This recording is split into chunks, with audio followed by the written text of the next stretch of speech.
Amatir warga merekam peristiwa kebakaran yang melanda satu unit truk pengangkut puluhan sepeda motor baru dari Jakarta menuju Medan. Peristiwa ini terjadi di Jalan Lintas Sumatera Cikampek, tepatnya di depan kantor Camat Torgamba, Labuhan Batu Selatan pada Minggu dini hari. Menurut keterangan sang sopir, api berasal dari salah satu sepeda motor yang diangkut. Ia baru mengetahui terjadi kebakaran usai diberitahu pengendara yang melintas. Akibat kebakaran, seluruh unit sepeda motor yang diangkut berjumlah 46 hangus. Ada yang ngasih tahu. Tengok api berapa udah menyala. Berturun berhenti, kami apain nggak bisa. Datang penduduk itu, bang, sana aja bang, depan kantor camat, katanya, sana ada damkar, tembak kemana, kita kejarkan. Mana kebakaran ini satu unit truk membawa 46 unit sepeda motor roda 2 yang masih baru. Awalnya berangkat dari Jakarta mau dibawa ke Medan. Ya, kami masih dalam penyelidikan apa penyebab terjadinya kebakaran tersebut. Akibat kejadian ini, kerugian ditaksir mencapai 2 miliar rupiah. Sementara penyebab kebakaran masih dalam penyelidikan pihak kepolisian. Dari Labuhan Batu Selatan, Sumatera Utara, Randi Kurniawan, iNews melaporkan.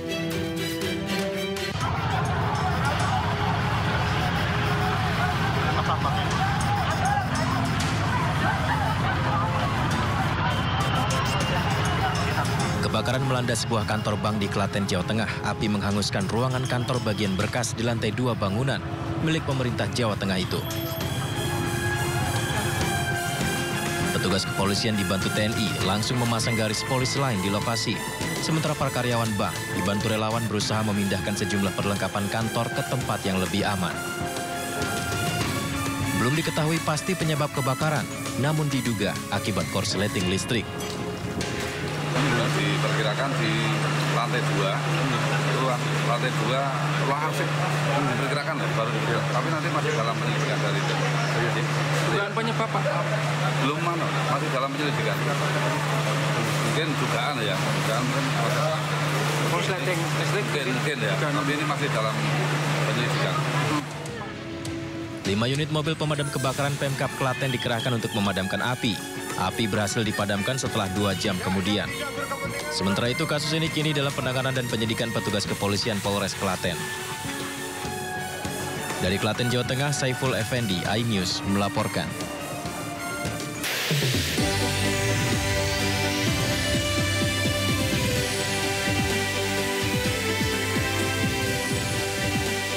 Dua pendaki perempuan meninggal dunia saat menuruni puncak Jaya Wijaya, Papua.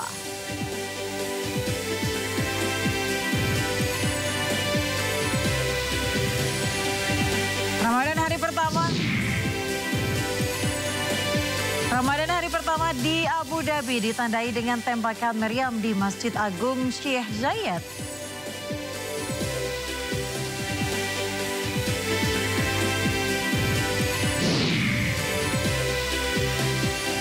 Warga Gaza merayakan bulan suci Ramadan untuk pertama kalinya sejak perjanjian gencatan senjata.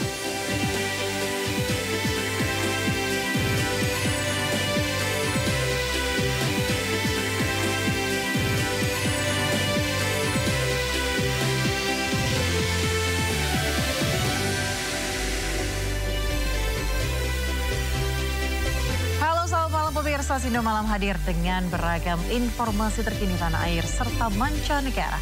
Bersama saya Aya Nufus, inilah Sindo Malam selengkapnya.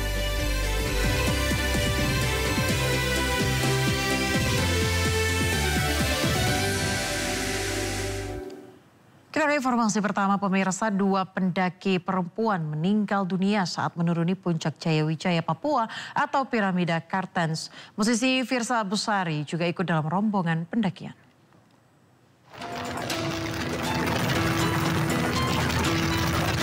Petugas mengevakuasi jenazah 2 pendaki perempuan yang meninggal dunia saat menuruni puncak Jaya Papua atau Piramida Kartens.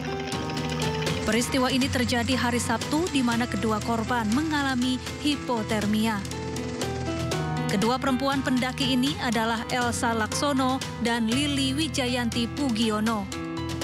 Jasad keduanya dievakuasi ke RSUD Timika dan akan diterbangkan ke Jakarta Senin besok. Sementara 8 orang lainnya selamat, termasuk sejumlah warga negara Rusia dan musisi Firsa Besari yang ikut dalam rombongan. Menurut manajer Firsa Besari, kondisi musisi sekaligus penulis berusia 40 tahun itu dalam kondisi baik.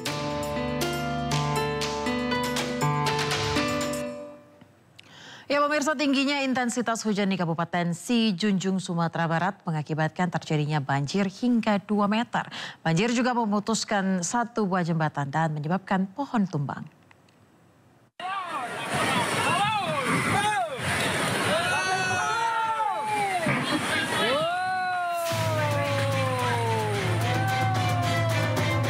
Beginilah saat salah satu jembatan di Nagari Lubuk Tarok putus dan terbawa aliran sungai yang merendam di kawasan Jorong, Kampung Baru, Kabupaten Sijunjung, Sumatera Barat.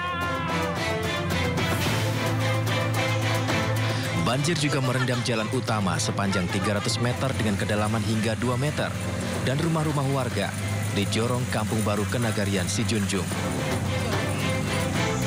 Akibat cuaca buruk, sebuah pohon besar juga tumbang menutup badan jalan. Tim SAR gabungan dari BPBD, Basarnas, TNI, dan Polri mengevakuasi 80 kepala keluarga yang tinggal di pinggir aliran sungai dengan menggunakan perahu karet ke tempat yang lebih tinggi. Hingga saat ini, terdata sebanyak 4 kecamatan di Kabupaten Sijunjung, Sumatera Barat terdampak banjir. Dan Kecamatan Sijunjung, jalan provinsi ini sudah di jembatan gantung yang di tepian Sudang, sudah itu mungkin yang di ini, yang di Kotorana, itu yang kejadian. Tingginya intensitas hujan yang mengguyur Kabupaten Sijunjung membuat sungai Batang Sukam dan Batang Karimo di Nagari Lubuk Tarik meluap, mengakibatkan banjir hingga ketinggian 2 meter. Dari Kabupaten Sijunjung, Sumatera Barat, Budi Sunandar, iNews melaporkan. Kita beralih ke informasi lainnya, pemirsa. Aksi saling dorong dan antri pasar murah minyak goreng dan gula di kantor kecamatan Bangsalsari, Jember pada Minggu pagi, di mana warga berkumpul dan sejak pagi menunggu dibukanya pasar murah.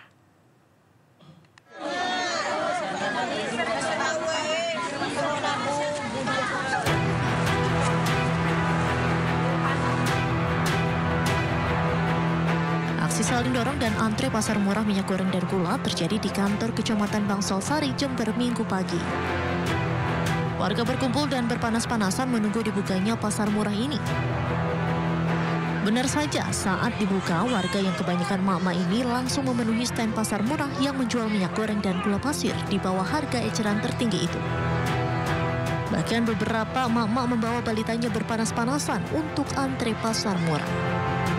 Menurut Aida, salah satu warga mengaku senang dengan keberadaan pasar murah ini karena dapat membantu masyarakat terutama untuk kebutuhan minyak goreng dan gula.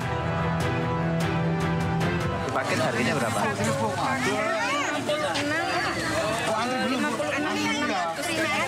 Itu dapat apa saja? Dapat 2 kilogram gula, sama 2. Alhamdulillah bisa membantu perekonomian kita ya, kan mau lebaran juga, bulan puasa juga.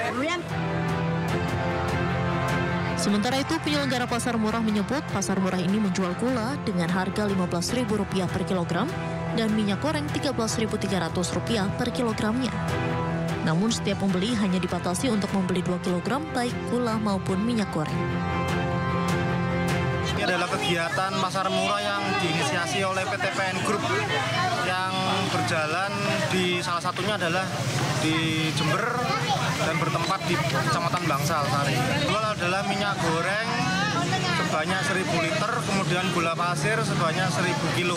Gula yang dijual di sini adalah Rp15.000 per kilo, sedangkan minyak gorengnya Rp13.300 per pouch. Harapannya nanti bisa terus berlanjut, Pak. Jadi sehingga masyarakat terbantu ekonominya karena ini adalah dijual dengan harga di bawah HET pasar. Jadi sangat jauh sehingga diharapkan bisa membantu masyarakat. Pasar murah ini diharapkan dapat membantu warga untuk memenuhi kebutuhan selama Ramadan dan Idul Fitri nanti. Dari Jember, Jawa Timur, Bambang Sugiarto, iNews melaporkan. Pemirsa, harga sembako di sejumlah daerah naik di awal bulan Ramadan. Salah satunya di Pasar Rawasari, Jakarta Pusat. Meskipun harga beberapa komoditas masih stabil, beberapa bahan pokok lainnya menunjukkan kenaikan harga yang diperkirakan terus berlanjut. Di Pasar Rawasari, Jakarta Pusat, harga telur ayam masih stabil, yakni Rp30.000 per kilogramnya. Namun pedagang memperkirakan harga ini akan naik menjelang Lebaran seperti tahun-tahun sebelumnya, yang bisa mencapai Rp32.000 per kilogram. Harga minyak kita naik dari Rp17.000 menjadi Rp18.000 per liter. Beras juga mengalami kenaikan harga dari Rp11.000 per liter menjadi Rp13.000 per liter.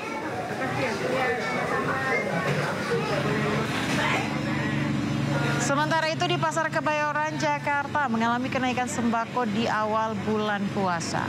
Cabai rawit merah yang semula di angka Rp90.000 per kilogram, sekarang naik menjadi Rp130.000 per kilogram. Tidak hanya rawit merah, cabai keriting juga mengalami kenaikan menjadi Rp90.000 per kilogram. Kenaikan disebabkan oleh jumlah panen yang berkurang dikarenakan faktor cuaca.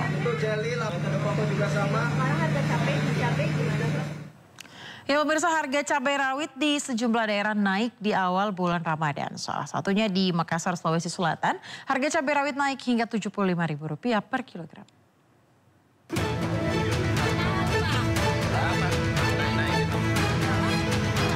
Harga cabai rawit di Kota Makassar naik hingga Rp75.000 per kilogram di awal Ramadan.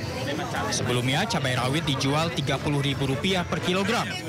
Harga telur ras juga naik menjadi Rp55.000 setiap rak. Harga yang dominannya bagus, relatif terkendali dan ada beberapa item saja seperti cabai ya. Memang sudah naik beberapa pekan yang lalu. Nah, inilah yang kita mau kemudian coba melakukan intervensi nanti. Di Surabaya, Jawa Timur, tim Satgas Pangan Polda Jawa Timur bersama Dinas Peternakan, Disperindak serta Bulog Jatim menggelar sidak di Pasar Tambakrejo. Saat sidak, tim gabungan menemukan kenaikan harga pada cabai. Memang yang agak naik adalah tadi mungkin kita lihat bersama yaitu di cabai, mungkin karena pengaruh cuaca ya Pak ya. Nah ini yang berpengaruh terhadap harga. Kenaikan harga cabai rawit dan cabai keriting disebabkan sejumlah faktor. Di antaranya gagal panen akibat cuaca buruk. Selain cabai, sejumlah komoditas lain juga mengalami kenaikan harga seperti telur dan juga bawang merah. Dari Makassar dan Surabaya, Leo Muhammad, Yuda Prawira, iNews melaporkan. Kita ke informasi lainnya, pemirsa, setelah dinyatakan pilot, PT Sritex terpaksa memecat ribuan karyawannya. Meski demikian, para karyawan yang terkena PHK mendapat pesangon dan tunjangan hari raya.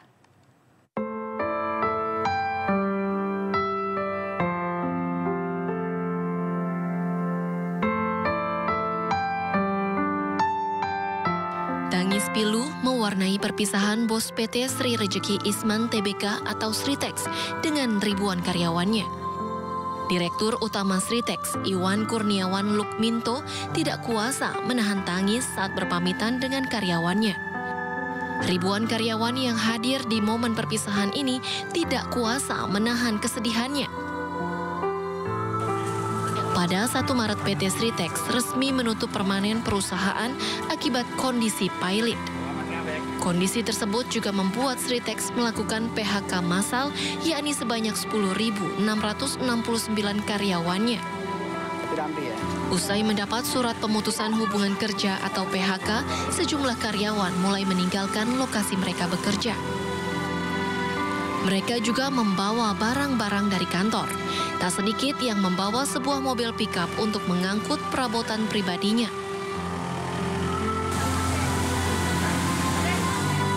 Menurut para karyawan, mereka mendapat uang pesangon dan tunjangan Hari Raya Lebaran.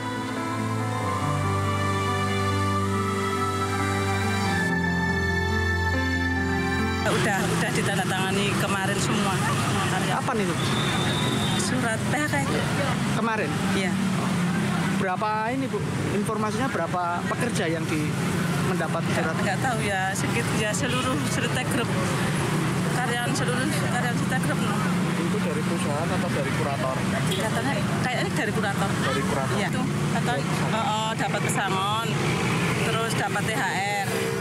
Terkait PHK besar-besaran Sritex ini, Menteri Airlangga Hartarto tak berkomentar banyak.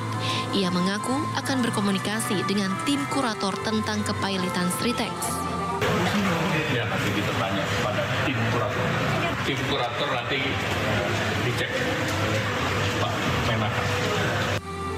Sementara itu, Dinas Perindustrian Tenaga Kerja Sukoharjo mengungkap ada 10.000 lowongan kerja bagi para pekerja PT Sritex yang mengalami PHK. Para mantan pekerja Sritex itu pun disebut akan mendapat keistimewaan. Tanggal 1 Maret ini PT Sritex sudah dinyatakan tutup permanen, sehingga kami berusaha untuk segera menjembatani terkait dengan hak-hak dari para pekerja, terutama untuk pencairan JHT. Sebagaimana diketahui, MA telah menolak kasasi yang diajukan Sritex terkait status pilot yang sebelumnya diputuskan oleh Pengadilan Negeri Semarang. Tim Liputan iNews melaporkan. Kepala Badan Penyelenggara Jaminan Produk Halal atau BPJPH Ahmad Haikal Hasan pemirsa membuka peluang bagi para pekerja Sritex yang di PHK untuk menjadi pendamping proses produk halal. Mari kita simak pernyataannya. Itu kita buka peluang loh. Ayo daftarkan. Kita akan rekrut sebagai pendamping proses produk halal dengan pendapatan yang cukup baik gitu ya. Cukup baik pendapatannya. Bahkan kalau satu hari dia bisa mendampingi 3 aja pelaku usaha, maka 1 bulan dia akan mendapatkan lebih daripada 10 juta rupiah. Khusus untuk kasus yang sedang terjadi, kami akan segera aktif untuk menghubungi perwakilan-perwakilan yang ada di sana untuk segera kita ajak bagaimana solusinya, siapa yang berminat, kami buka peluang, silakan begitu. Ya, pemerintah resmi berlakukan aturan baru terkait umur pensiun pekerja yang menjadi 59 tahun. Hal ini mengundang pro dan kontra dari pekerja di ibu kota. Bagaimana tanggapan dari pekerja pemirsa berikut selengkapnya.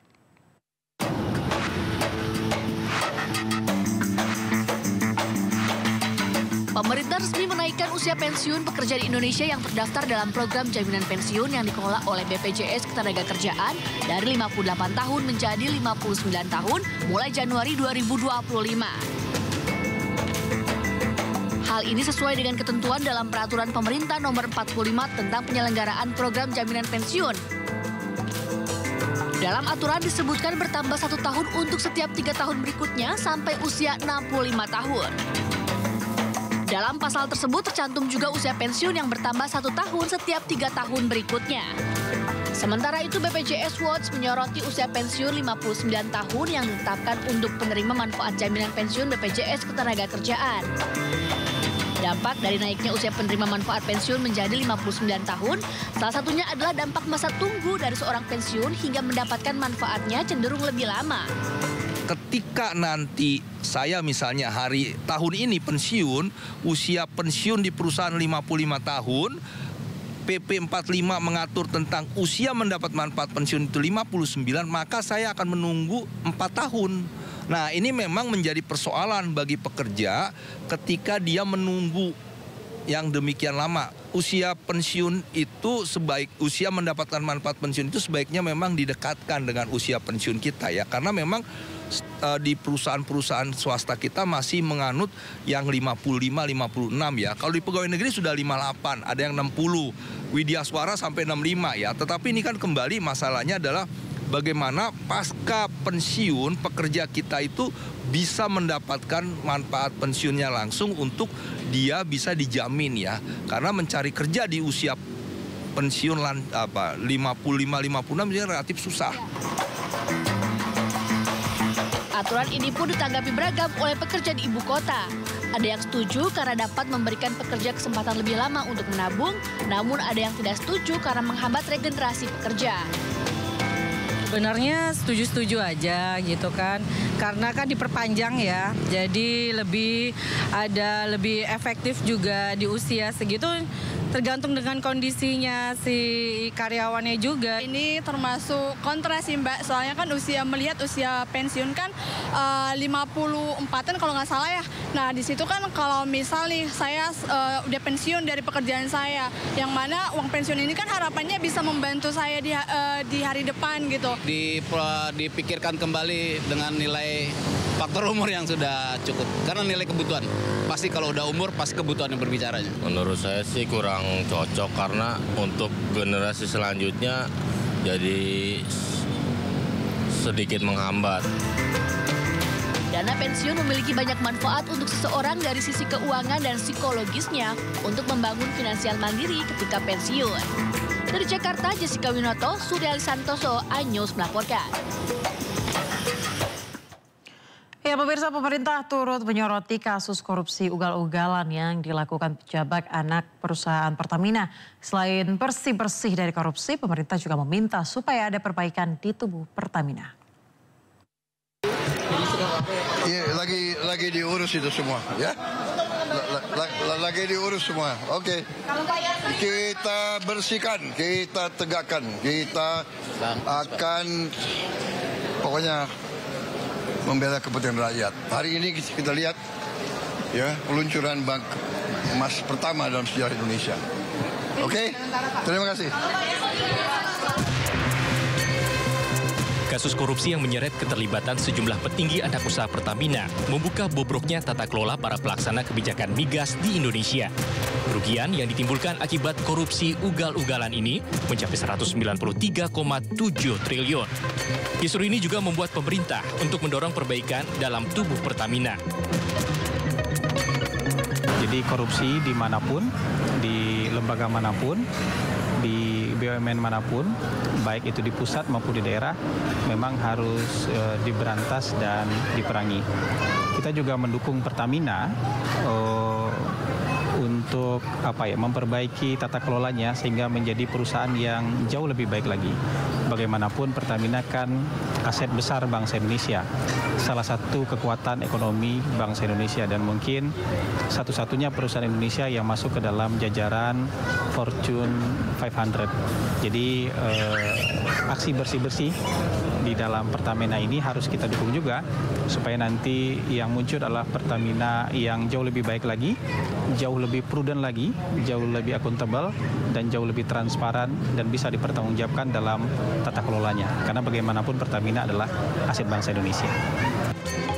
Kini kasus dugaan BBM oplosan telah menjerat 7 pejabat anak perusahaan Pertamina. Mereka diduga melakukan korupsi tata kelola minyak mentah dan produk kilang PT Pertamina Subholding dan kontraktor kerjasama di tahun 2018-2023. Kerugian negara akibat korupsi ini mencapai 193,7 triliun rupiah. Salah satunya adalah karena negara harus mengeluarkan uang subsidi demi menjaga harga BBM terjangkau oleh masyarakat. Tim Liputan iNews melaporkan. Ya, pemirsa, korupsi ugal-ugalan yang dilakukan pejabat Pertamina berjalan sejak tahun 2018 hingga 2023. Lantas bagaimana modus operandi yang dilakukan para tersangka? Berikut penjelasannya.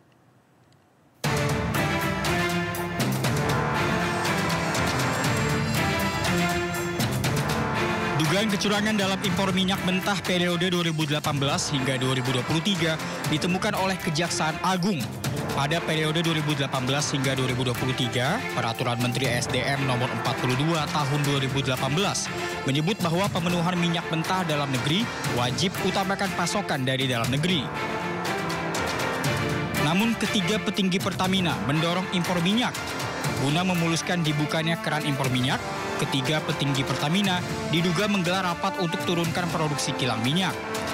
Ketiga tersangka sengaja menolak minyak hasil produksi dalam negeri oleh kontraktor-kontrak kerjasama. Akibatnya, minyak hasil produksi dalam negeri tak terserap dan harus diekspor. Keran impor pun dibuka, namun para tersangka bersekongkol mengatur pemenang tender. Impor minyak mentah dan impor produk kilang pun dipatok dengan harga tinggi. Negara pun rugi 35 triliun rupiah. Tak berhenti di harga tender impor, markup kontrak juga terjadi saat pengiriman minyak mentah dan produk kilang ke Indonesia. Mereka menunjuk agen atau broker yang bersedia memarkup harga beli minyak hingga 13 sampai 15% dari harga pasar. Mereka juga membayar seharga RON 92, namun minyak yang diterima RON 90 atau lebih rendah. Akibatnya, negara merugi sebesar 11,7 triliun rupiah. Mereka juga membuat acuan pemberian kompensasi dan subsidi BBM melalui APBN menjadi tinggi. Akibatnya, pengeluaran negara untuk kompensasi dan subsidi APBN pun meningkat. Lagi-lagi, negara merugi hingga 147 triliun rupiah. Kerugian yang ditimbulkan dari korupsi ugal-ugalan para petinggi Pertamina ini mencapai 193,7 triliun rupiah per tahunnya.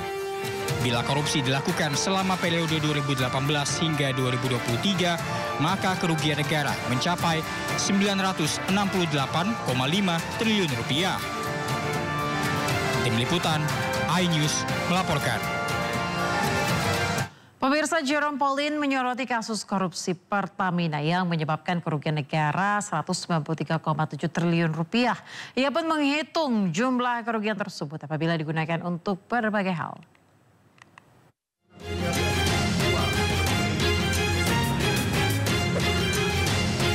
Jerome Pauline, seorang influencer yang memiliki latar belakang pendidikan jurusan matematika terapan di Waseda University Jepang, turut angkat bicara soal kasus korupsi Pertamina yang mengakibatkan kerugian negara hingga 193,7 triliun rupiah. Pria yang dikenal jago matematika itu menghitung jumlah kerugian negara dari korupsi Pertamina apabila digunakan untuk berbagai hal di kehidupan sehari-hari. Dalam video yang diunggah, ia menjabarkan jika uang 193,7 triliun rupiah digunakan untuk biaya kuliah S1 atau sarjana dengan biaya 100 juta rupiah selama 4 tahun, maka akan ada 1.930.000 anak Indonesia yang meraih gelar sarjana. Di Indonesia, kalau mau kuliah S1 di PTN, selama 4 tahun atau semester, itu yang udah cukup mahal, harganya 100 juta. Kalian tahu, 1 triliun dibagi 100 juta itu berapa? 10.000. Kalau ada 193,7 triliun, 1.930.700 orang yang bisa lulus S1. Terus tahun lalu aja, yang daftar SNBT, itu cuma 745.000 orang, guys. Ini baru satu korupsi, guys. Ini baru 1 tahun korupsi. Gimana 5 tahun? Katanya sampai 1 kuadriliun. Artinya ini dikali 1000 lagi. 1 miliar orang bisa kuliah S1, sedangkan penduduk Indonesia aja 270 juta.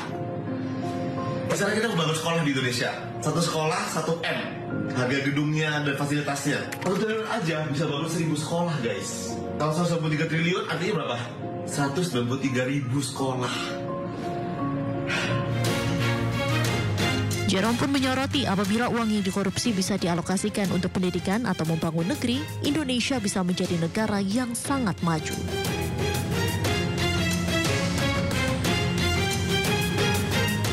Ben Sukatani mengakui bahwa mereka mendapat tekanan dan intimidasi setelah video lagu Bayar viral di media sosial. Informasinya sesaat lagi, tetaplah bersama kami.